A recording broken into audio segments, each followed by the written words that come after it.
We will now introduce today's witnesses. Ms. Jasmyn Jordan. Ms. Jordan is a student at the University of Iowa. She serves as the chairwoman of the university's Young Americans for Freedom chapter. She has received threats from her fellow students over events that her organization has invited to campus, and their recent pro-Israel vigil was vandalized and disrupted by protesters. We apologize for that, and thank you for doing that. Ms. Jordan, you are recognized.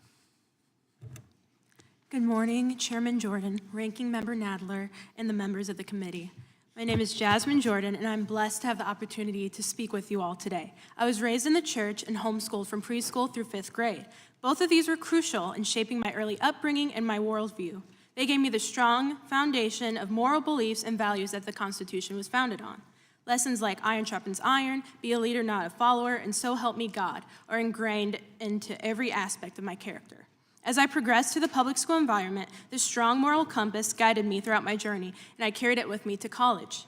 In spring 2022, I joined Iowa Young Americans for Freedom when I discovered that this organization aligned with the Christian conservative values instilled in me by my church and family. The more involved I became in the club, the more I discovered that the playing field for freedom of speech on college campuses was not equalized.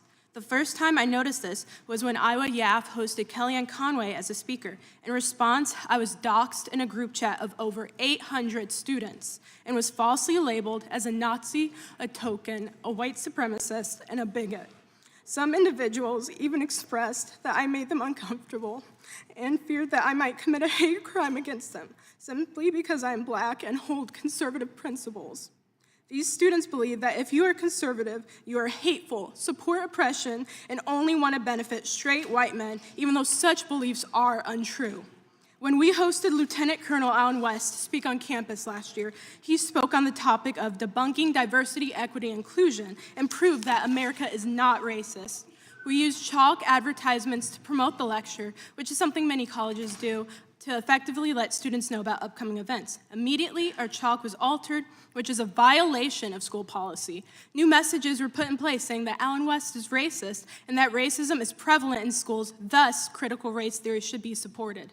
At Allen West's lecture, a protester stood in the back holding a sign that read, "Stop the alt-right, punch your local Nazi today." This is blatant irony. Conservatives are slandered by students and faculty as harmful, yet here's an obvious example of someone openly delivering a violent threat and facing no repercussions. The entitlement continues. I find that when a conservative doesn't want to hear a speaker, they just don't attend the event.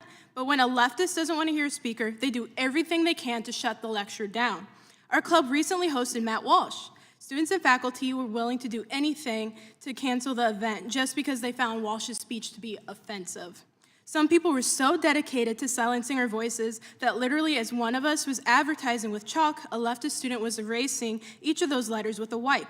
We received death threats along with plenty of verbal harassment. That night, before the speaking event, my hallmate, who happened to be the one erasing the chalk, stalked outside of my bedroom door by putting his ear on it to see if I was in my room because he was just so outraged by my involvement.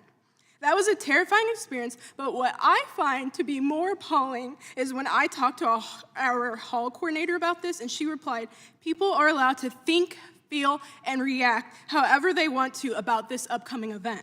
At the event, someone threw 20,000 marbles on the floor to prevent people from entering the venue. Attendees were spat on. Outside, a popular pep band well known to our school played loud music to try and drown out the speaker's message.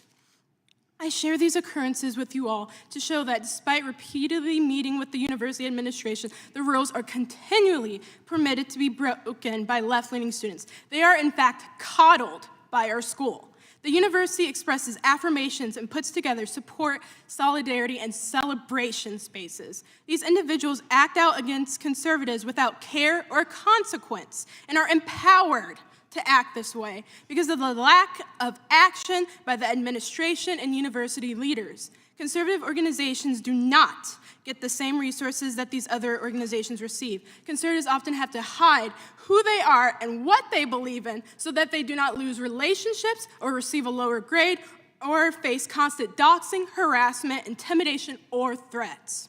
I went to college with the expectation that I would hear different points of view because I thought it would be a place where young people could come together, disagree, and still be friendly and courteous to one another.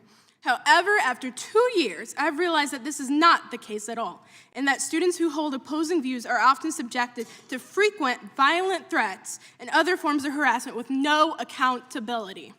Our founding fathers guaranteed every U.S. citizen the right to free speech in the Constitution. It is an important resource for all Americans, not just a small percentage of them, particularly if they hold different views and ideas than those of others.